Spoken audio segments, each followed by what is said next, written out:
මේ වන විට අදාළ චීන සමාගම ඉල්ලා ඇති වන්දි මුදල රුපියල් මිලියන 980ක් බවයි මධ්‍යම අධිවේගී මාර්ග ව්‍යාපෘතියේ අධ්‍යක්ෂ ඉංජිනේරුවරයා පවසන්නේ. ක්‍රෝඩියා සිලනිකා ලොවින් තුරන් වී ඇති බවට රතුදත්ත නාමාවලියේ පවා සඳහන් වී තිබූ ශ්‍රී ලංකාවට ආවේනික දුර්ලභ ශාකයක්. තේරෙන්නේ මොනව කරන්න කියලා. දැන් ඒගොල්ලෝ කියනවා මෙතනින් එහාට මේවා කරන්න යනවා. මං ආවේ නැත්තම් ඊටු ටිකක් ඩෝස් කරනවා. මං ඇවිල්ලා නැවතු. බලන්න මේ වටපිටාව මේ තියෙන වැල් වර්ග. මේවා හැදෙන්න කොච්චර කල් යනවද? මේ පරිසර පද්ධතිය හැදෙන්න කොච්චර කල් යනවද? මේ පරිසර පද්ධතියක් නැවත නිර්මාණය කරන්න අපිට බෑ. මේ ගහ ගලවලා ගිහිල්ලා වෙන තැනක හිටවන්න ලංකාවේ තාක්ෂණයක් තියනවද කියන එකෙත් ප්‍රශ්නයක් තියෙනවා. එතකොට එහෙම ගෙනියලා හිටෙව්වට පස්සේ ඒක පැලවෙයිද මැරෙයිද කියලා අපි දන්නෙත් නෑ. අනිත් එක තමයි මෙතන තියෙන ප්‍රොටෙක්ටඩ් ස්පීසිස්. මේවා එකක්වත් ප්‍රොටෙක්ට් නොකර තමයි මෙතන ඩෝසර් කරලා තියෙන්නේ. මේ වෙනකන් අපිට කිසිම දැනුවත් කිරීමක් කරලා නැහැ. මේක ප්‍රොටෙක්ට් කරනවද මොකද්ද කරන්න කියලා.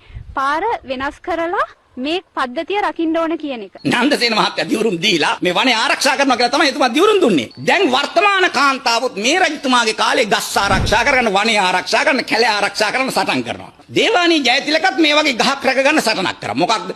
රතුදත්ත පොතේ තියෙන ගහක්. රන්තෙලඹු ගහ වගේ නෙවෙයි. රතුදත්ත පොතේ තියෙන ගහක්. මේ වැඩ කරන චීන කොන්ත්‍රාත් සමාගම මේ වන විට ප්‍රමාද ගාස්තු විදිහට බිලියන 5ක පමණ ක්ලේම් එකක් දාලා තිනවා. ඒගොල්ලන් අපේක්ෂා කරනවා මේ සාකය මෙතනින් ඉවත් නොකරවොත් මීට වැඩිය ක්ලේම් එකක් මේ ව්‍යාපෘති සඳහා මේගොල්ලන් ඉදිරිපත් කරන්න.